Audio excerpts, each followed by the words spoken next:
ప్రాంతం ఆదివాసులకి గుండెకాయ అయినటువంటి 1/70 చట్టం రోజు రోజుకి నిర్వీర్యం అయిపోతుంది అనడానికి నిదర్శనం ఒకసారి చూడండి. నగరం నడిబొట్టున, అది కూడా అటు ఎంఆర్ఓ ఆఫీసు అలాగే సబ్ కలెక్టర్ ఆఫీస్ పక్కనే ఒక గిరిజనేతరుడు అక్రమంగా నేడు బహుళ అంతస్తు భవనం కడుతున్న సంబంధిత అధికార యంత్రాంగం దీన్ని పట్టించుకోకపోవడం నిజంగా దారుణమనే చెప్పాలి. 1/70 చట్టం రోజు రోజుకి నిర్వీర్యం అవుతుందంటే మరి అటు అధికారుల నిర్లక్ష్యం అనేది కూడా ఉందనేది మనకి నేరుగా కనిపిస్తుంది. మనం నేడు అక్కడ చూస్తున్నాము. గతంలోని కూడా ఎక్కడైనా గిరిజనేతరులు అక్రమ కట్టాలు కట్టినప్పుడు తూతు మంత్రపు చర్యలు చేపడుతున్నారు తప్ప పూర్తి స్థాయిలో అయితే మాత్రం వాటిని నిలిపివేసే విధంగా అయితే చర్యలు తీసుకోవడంలో అధికారులు అయితే విఫలమవుతున్నారనే మనం చెప్పాలి. నేడు ఏజెన్సీ ప్రాంతంలో ఒక గిరిజనుడు ఎక్కడైనా చిన్న పాక వేసుకుంటే ఉటావుటిన అధికారులు వెళ్లి దాన్ని తొలగిస్తున్నారు. దానికి నిదర్శనం ఉక్కుంపేట ప్రధాన కేంద్రంలో గతంలో కూడా చాలా జరిగాయి. అదే ఒక గిరిజనేతరుడు అక్రమ నిర్మాణం శాశ్వత భవనాలు కడుతున్నా సరే అక్కడ ఆపి లేకపోతే భవనం కట్టేందుకు కూల్చివేయడంలో అయితే మాత్రం చాలా అధికారులు బోర్డులు పెడుతున్నారు తప్ప దాన్ని అయితే మాత్రం పూర్తి స్థాయిలోనే అది నెరవేర్చడం అయితే మాత్రం చేయట్లేదు. అంటే విధుల్లోని నిర్లక్ష్యం వహిస్తున్నారన్నది మనకి నేరుగా కనిపిస్తుంది. అలాగే నేడు మనం చూస్తున్నాము అక్కడ నగరం నడిబొడ్డిన పాత బస్టాండ్ ఆవరణలోని ఇప్పుడు ఏజెన్సీ ప్రాంతంలో మన పాడేరు ప్రధాన కేంద్రంలో మనం చూసుకుంటే తరచూ యాక్సిడెంట్లు జరుగుతున్నాయి. దీనికి గల మొట్టమొదటి కారణము ట్రాఫిక్.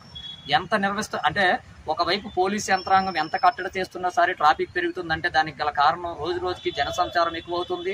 జిల్లా కావడంతో వాహన సంఖ్యలు కూడా ఎక్కువయ్యాయి, రద్దీగా ఉంటుంది. దీని వలన రోడ్డు వెడల్పులు చేస్తే మాత్రమే ఇక్కడ మనకి ట్రాఫిక్ సమస్య అయితే అడ్డుకట్ట వేయొచ్చు. మరి పోలీసులు అహర్నిశలు శ్రమిస్తున్నారు, కాకపోతే ఇక్కడ రోడ్డు వెడల్పుగా లేకపోవడం వల్లనే ట్రాఫిక్ సమస్య ఏర్పడుతుంది. మరి రోడ్డు వెడల్పు చేయమని చెప్పని గతంలోనే ఇక్కడ పనులు కూడా చేపట్టారు. రోడ్డు వెడల్పు చేయాలని చెప్పిన పనులు అయితే మాత్రం చేపట్టారు.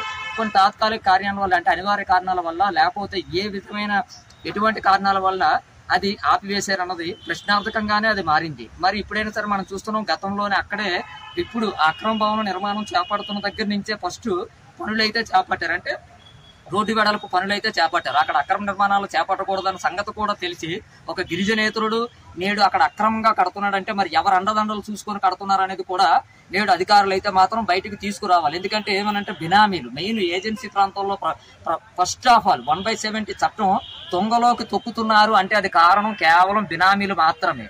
బినామీలు అందరూ కూడా గిరిజనేతరులు ఇచ్చే కాసులకు కక్కుర్తిపడి బినామీలుగా మారి ఇక్కడ గిరిజనులకు గుండెకాయనటువంటి 1/70 చట్టాన్ని తాకట్టు పెడుతున్నారనే చెప్పాలి. ఏదేమన్నప్పటికీ బినామీలు కూడా ఫస్ట్ ఆఫ్ ఆల్ అయితే మాత్రం అడ్డుకట్ట వేయాలని చెప్పని ఈ సందర్భంగా స్థానిక గిరిజనులు అయితే కోరుతున్నారు. ఫస్ట్ బినామీలు అడ్డుకట్ట వేస్తే 1/70 చట్టం అనేది నిజంగా కూడా నిర్వీర్యమే అవ్వదు. ఒక నిజంగా 1/70 చట్టాన్ని కాపాడుకోవాల్సిన బాధ్యత మనందరికీ ఉంది. కాబట్టి 1/70 చట్టం కాపాడాలంటే బినామీలకైతే మాత్రం అడ్డుకట్ట వేయాలి. మరి నేడు ఇక్కడ మనం చూస్తున్నాము ఈ పాత బస్టాండ్ ఆవరణలో మరి ఆయన మనం ఇందాక మరి పత్రికా సోదరులు మనం మామూలుగా అక్కడికి వెళ్ళేటప్పుడు ఈ భవనంపై వివరణ కావాలంటేనేమో ఆయన అక్కడి నుంచి లేదు నేను చెప్పను, నేను ఆపేశాను, పనులు ఆపేశాను, అది ఇది అని చెప్పాను. ఆయనేమో అక్కడి నుంచి జారుకున్నాడు.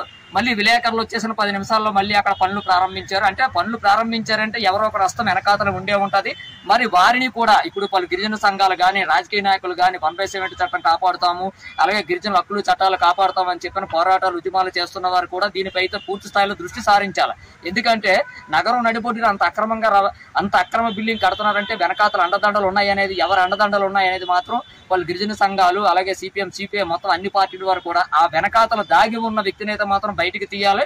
దాని వలన బినామీలకు అడ్డుకట్ట వేసే అవకాశం అయితే ఉంది. అది కాకుండా ఒక ఎంఆర్ ఆఫీస్ కనీసం ఒక 100 అడుగుల దూరంలో ఉన్నా సరే నిర్భయంగా ఎటువంటి జంపు లేకుండా పిల్లర్స్ లేపి అక్కడ నడి రోడ్డు మీద అంత ఇదిగా అక్కడ పక్కా బిల్డింగ్ కడుతున్నారంటే మాత్రం అది నిజంగా చాలా బాధాకరమైన విషయం. అంటే 1/70 చట్టం తొంగలోకి తొక్కడమే. మరి ఇప్పటికైనా సరే సంబంధిత అధికార యంత్రాంగం అయితే మాత్రం మేలుకొని ఇక్కడ అక్రమ కట్టడాలు కడుతున్నారనేది నేరుగా కనిపిస్తుంది కనుక తక్షణమే అక్కడ బిల్డింగ్ నిర్మాణం ఆపివేయాలి. అలాగే 1/70 చట్టానికి వ్యతిరేకంగా వ్యవహరిస్తున్న వారిపై చర్యలు కూడా తీసుకోవాలని చెప్పని ప్రజలు కోరుతున్నారు.